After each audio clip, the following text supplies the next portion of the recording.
Hello, I'm Darth Vangoff, and when Star Wars Saga Edition, the role-playing game, came out back in 2007, I immediately fell in love with it. However, I don't actually like playing or running the game. If you don't know what a role-playing game is, it's when a group of players get together. One of them is known as the Game Master, or GM. He'll narrate a story, and the other players control one character in the story, and they tell the GM what their characters do in response to what's going on. This is essentially interactive and cooperative storytelling. But role playing games aren't just stories, they are games. And just like other games, there's a set of rules to determine the outcome of what happens. So if the players say they do something, there's a set of rules to determine whether they succeed or not. Star Wars Saga Edition is not the only role-playing game out there. I've played some of the other role-playing games, so I know how Saga Edition compares to them. All role-playing games are essentially the same. They're cooperative and interactive storytelling. They have their own sets of rules, sure, but that's the main thing that sets them apart other than maybe the setting and a few other things. Why am I particularly fond of Star Wars Saga Edition, and why is it that I love the system and hate the edition? To answer this, I will look at 4 common elements that role-playing games typically have. Now, this is not meant to be a compare and contrast video. This is more meant to explain how Star Wars Saga Edition failed or succeeded in providing the players a game that's playable. The first of these common elements is a set of rules. Simple enough, right? All games have rules. This is where I believe Star Wars Saga Edition shines. Sure, the rules are not perfect, but back in 2007, when the game came out, I considered the rules innovative. This separates Star Wars Saga Edition not just from other role-playing games, but also from earlier editions of the Star Wars role-playing game. The second element is the setting. Now, I can't really judge the game on the setting itself. George Lucas created the setting 30 years before the game came out, and I already love the setting. That's why I bought the Star Wars role-playing game. I am not going to judge Saga Edition based on how much I like the Star Wars setting. Rather, I'm judging the edition based on how much it incorporates the setting. That is, if this is a game that takes place in the Star Wars galaxy, I have to judge it based on how much it immerses you in that galaxy. When I examine how the game implements the next 2 elements, I will look at it through the spectrum of, does this make you feel like you're playing a Star Wars game? And that leads me to my third element. It is stuff to draw from. It's a little bit hard for me to describe, but essentially it is stuff the game provides to the Game Master and to the players to allow them to play in a game that takes place in the Star Wars setting. So this includes stuff that people would use in the Star Wars galaxy, like equipment, weapons, vehicles. It also includes characters and monsters. So if the GM wants to throw a beast at their characters, like a wild beast, the game has to provide wild beasts for the GM to throw at the players.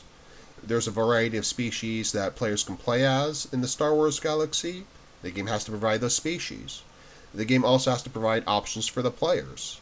So if a player wanted to play a Jedi, the game has to provide them options to do so. It has to provide them with force powers they could select.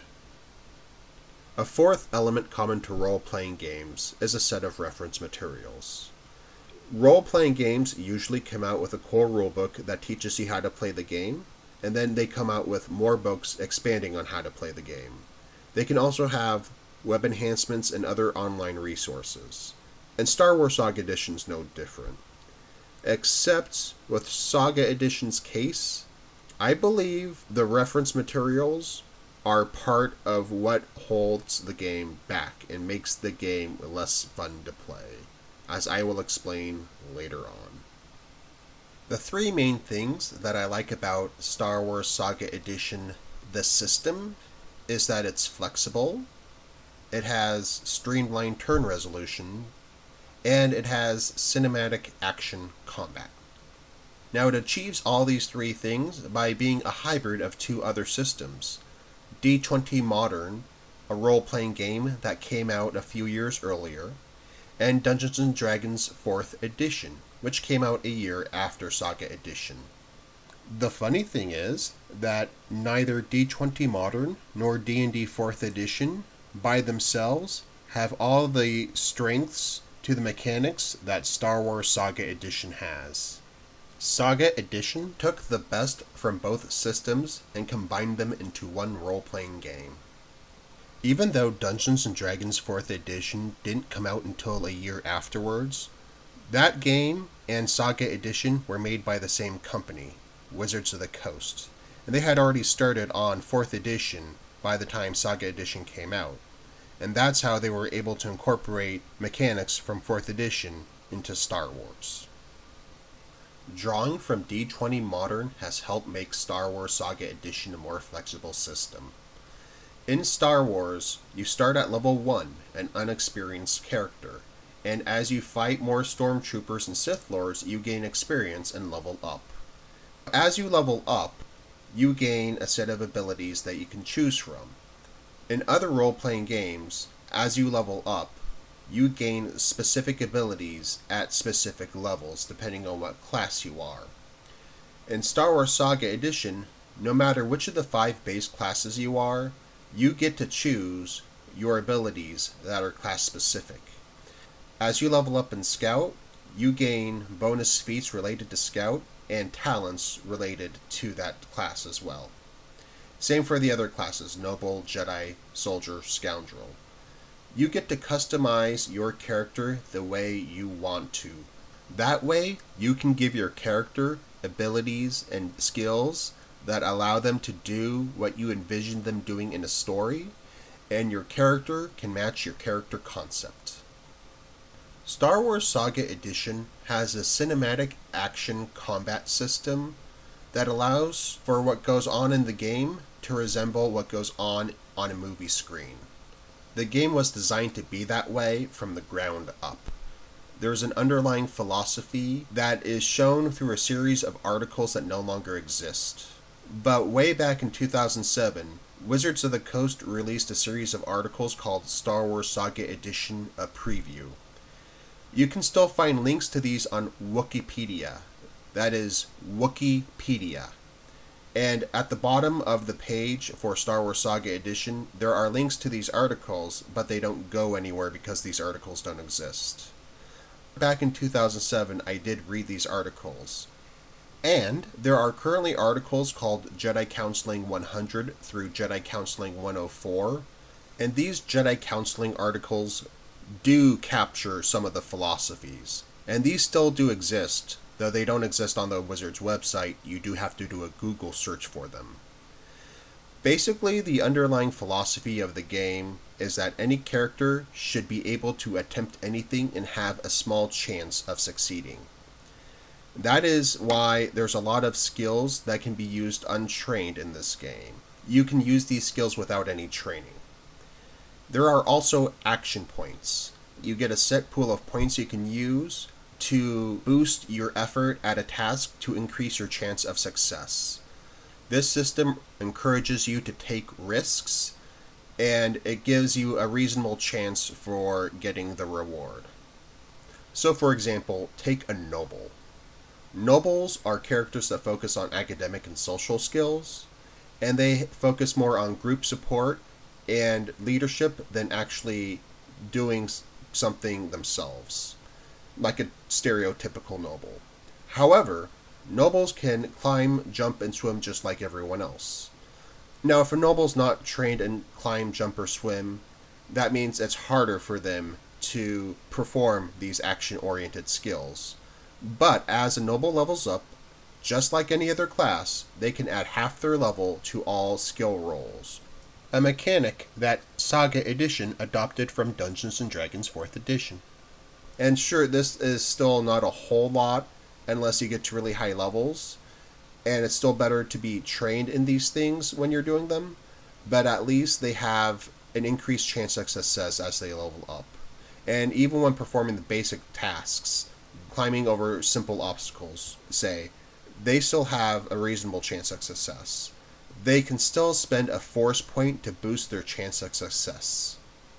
Now, as for the nobles' fighting abilities, all nobles are at least trained to use pistols and simple weapons. A noble, as they level up, just like every other class, adds half their level to all damage rolls, so that they have a minimum effectiveness in combat. Even if a soldier's better, a noble can still contribute. Contrast this to a bard in Dungeons & Dragons. A bard is a wandering minstrel that gathers information and has just random knowledge. Basically, it's D&D's version of a social and academic character that has group support. A bard can cast spells. Mainly, these are illusion spells and trickster spells, and enchantment and bewildering spells. Typically, a bard is not meant for direct combat. If a bard tries to do combat, the fighter's so much better, the bard just might as well sheath his rapier and let the fighter do his thing, and the bard should just support the fighter. Now, in Star Wars Saga Edition, soldiers are definitely better than nobles at fighting, but at least the noble can fight, and they don't just have to keep their guns holstered the whole time. Star Wars Saga Edition has a very streamlined combat system that makes turn resolution very quick. In other role-playing games, I might be at a table with 5 other people, and it's my turn, and it might take 10 minutes for me to tell the GM what I'm doing, go through the mechanics to figure out the outcome, and then move on to the next person. And by the time everyone else is done with their turns, it might be like a half hour to an hour before it comes to my turn again. And that's a worst case scenario, granted, but it could happen. In Star Wars Saga Edition, the turn resolution's quick, so it's my turn, a few minutes go by, it's other people's turn, and by the time it gets back to my turn, it's not very long. For example, let's say my soldier has an auto-fire weapon, and I'm shooting at a group of people. I roll my attack roll, I add whatever modifiers that are necessary, and I compare it to the reflex defense of the defenders. For any defender that I beat the reflex defense being a measure of how good they are at avoiding attacks, if I beat the reflex defense, I hit them full on and I deal full damage. If I miss the reflex defense of any defender, but my attack roll meets a minimum threshold, I deal half damage to them, kind of like a peppering effect, just to say that my bullets grazed them, but I wasn't really shooting accurately at specifically them to deal full damage. If I don't even meet the minimum threshold number, my shots go so far wide that I just miss everyone. In other role-playing games, each of those individual defenders would have gotten a roll to avoid my attack, and that would have bogged down the turn. In this edition, the attacker makes the roll, the defenders have static defenses. If the defenders have any abilities they want to use to avoid the attacks, they can, but if they don't have such an ability, I just hit him, I deal half damage, or I miss him. And it's the defender's job to get behind cover or take the evasive actions beforehand. Earlier, I mentioned 4 elements to role-playing games that I would be examining. And so far I've examined 1, the rules. But there are 3 others. And I have to mention them together because they're related to each other. They're interconnected. There's the setting, the stuff to draw from, and the reference materials. Star Wars is a huge setting. There's lots of planets, lots of species, lots of monsters, lots of different types of equipment, lots of vehicles to pilot, and the game needs to give you rules for being each of these species, fighting each of these monsters, going to each of these planets and navigating around each planet, flying each type of starship. There could be multiple starships. Flying one will be different than flying another unless they're exact copies of each other. Each of these elements, each of these things that it takes from the setting and puts into the game is codified for the rules. This is a D20 system. It presents using each type of starship as how you would in this D20 system with these types of numbers. Star Wars Saga Edition didn't invent the X-Wing starfighter. That's been a part of the Star Wars galaxy, the Star Wars franchise, since the first movie. However, the X-Wing starfighter needs to be represented in game somehow. The stat block on page 178 of the core rulebook shows that it has a strength of 42 to show how well it can escape a tractor beam. It has a dexterity of 22 to show how maneuverable it is, and it has an intelligence of 16 to represent how well its computer systems function. If you're playing a game that takes place in the Star Wars setting, you'd want to fly the X-Wing eventually, right? But if you want to fly it in a game that has rules, you need the rules to fly it. Therefore, the stat block for the X-Wing on page 178 of the core rulebook, that is something to draw from, or the third element that I mentioned. Since you have to go to page 178 to use that stat block, that is an example of using one of the game's resources, using one of the reference materials. Therefore, this third element, stuff to draw from, links all the other three elements together as you need something from the setting represented in terms of the rules, and you have to go to a source book to look it up. So for example, let's say I'm playing Dungeons & Dragons, a fantasy game. My character walks up to a wooden door and I want to bash it down. So I look up in the book how to bash down the door, and it describes how I do it according to the rules. So if I have a d20 system, I roll a d20, I add my strength to it, and if it beats the difficulty for the door, I break it down.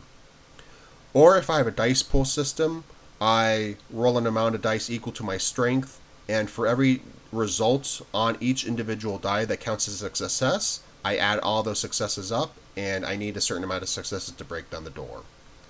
I have a rule set that I use, and the door is one I would find in a fantasy setting. I have books to go to look up what the rules are, and I implement the rules.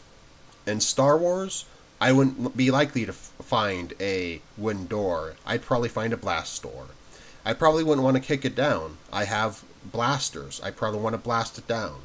Or I probably want to hack into the door, and I want to use the rules for hacking to hack into that door. And of course, I go to a reference material to look all that stuff up. If you're going to go around kicking wooden doors down, the game needs to provide you the rules for kicking down the wooden door. It needs to provide you stats for a dragon if you're going to fight the dragon. It needs to provide you rules to fly an X-Wing if you're going to fly an X-Wing. It's nice to have just a good set of rules, but that's not enough to make a good role-playing game. If your role-playing game takes place in a particular setting, that creates a demand for that game to provide you materials to use to recreate that setting. And it needs to provide you the rulebooks so you can go to those rulebooks and reference them to get those materials. So why is it a problem to take something from the Star Wars setting and put it in your Star Wars Saga Edition game using what the game gives you to do that? Why is it a problem? Well, I'll give you 3 examples. The first example is right before the game came out, I had a character concept I wanted to play. I wanted to play a scout that rode around on a Vractal. Vractal. If you don't know what a Vractal is, if you've seen Revenge of the Sith, that bird lizard thing that Obi-Wan Kenobi rode around that canyon, that's a Vractal. And I wanted to ride around on one of those things. The first book released was the core book. I opened it up and there's no Vractal. So I couldn't play a scout that rode around on a Vractal because we didn't have the stats for it. And the stats for a Vractal didn't come out until the Threats of the Galaxy book, which I think was the 3rd book, which came out almost a year later. And by that time we had definitely stopped that first game I played. In fact, the core book had so little to play the game. It had the rules, but it had so little of the stuff to draw from to put in your game that we had to stop after 2 sessions. Because all the game had is like a handful of alien species, a spattering of beasts to fight, a few enemies, a few starships. In fact, I think there was only 1 transport ship in the core book. And a few droids, but it was nowhere near enough to replicate the setting. It was nowhere near to have an experience where you're playing a game and taking on the role of a character in the Star Wars galaxy. It wasn't sufficient. Eventually, 13 more books would come out for the edition to expand upon the Star Wars Saga Edition experience. So that sounds like it would have solved the problem, right? Well, let me get to my second example. Let's say you're a GM and you want your characters to encounter the 5 bounty hunters that were in Empire Strikes Back. Let's say you want your characters to meet Boba Fett, Bosk, 4-LOM, IG-88, and Dengar. Where do you go to get the stats for these guys? Where do you go? Let's say you go to the Rebellion era book, and you go to pages 142 and to 144. You get the stats for 4-LOM, IG-88, and Dengar. And it makes sense. Those characters showed up in the Rebellion era, so you go to the Rebellion era book for that. Great. You're still missing Bosk and Boba Fett. Sure, like, okay, you would find those guys in Scum and Villainy, because that's what those guys are. In fact, one of the Imperials even mentions the words Scum and Villainy to describe those bounty hunters. So you go to Scum and Villainy thinking they're there. They're not there. You go to the core book, and you go to page 270. You get the stats for Boba Fett. You're still missing Bosk. So, which book's Bosk in? He's in Threats of the Galaxy, page 17. In order to find the stats for all 5 bounty hunters, you have to go through 3 books, and you don't even necessarily know which books those are ahead of time. So, let's say the players did something you didn't expect, and they just went to that part of the ship during that point in time. You're recreating the movies, and the players do something where they go up to those 5 bounty hunters, and you didn't realize this at a time. You have to whip out their stats and is spare the moment type situation. Well, good luck finding all those stats. Here's another nightmare scenario about referencing anything in the Star Wars Saga Edition game. Let's say you custom made a Sith Lord. You throw it at one of your Jedi players. The Jedi player custom made his character. None of you wrote down which books that each of your force powers came from. So you start the battle with a lightsaber fight, you go back and forth, whatever. Then your Sith Lord uses the fear power on the Jedi. You look in the Knights of the Old Republic book, you look up the fear power, you use it on him, great. The Jedi decides to use the blind power. You look up in the Knights of the Old Republic book, the blind power's not there. So you decide to look in the Jedi Academy training manual, you find the blind power, he uses it on you. You want to repulse him. So you look up in the Jedi Academy training manual, you look up repulse, but repulse is not in that book. So you go back to the Knights of the Old Republic book, you look up the repulse power, it's not there either. You look up in the Force Unleashed book, and the repulse power is there. So you repulse him, which is basically push him away. And say you're trying to retreat from him, so you want to phase. Phase is basically a power that allows you to walk through walls. You use the phase power, so you look up in the Knights of the Old Republic book, phase is not there. You look up in Force Unleashed, not there. Jedi Academy Training Manual, not there. And you figured, hey, it's not in the core book, it's not in those 3 books, what book would it be in? It's in Clone Wars. Would you have guessed that? I think the reason it's in Clone Wars is because one of the characters in one of the Clone Wars books had that power. But when you think phase, when you think walking through walls, does Clone Wars come to mind? So after looking through all these books, you find the phase power. Then you decide that you're too tired looking through all these books to find your force power, so you just finish the fight with just hacking each other with lightsabers. Star Wars Saga Edition is a mess.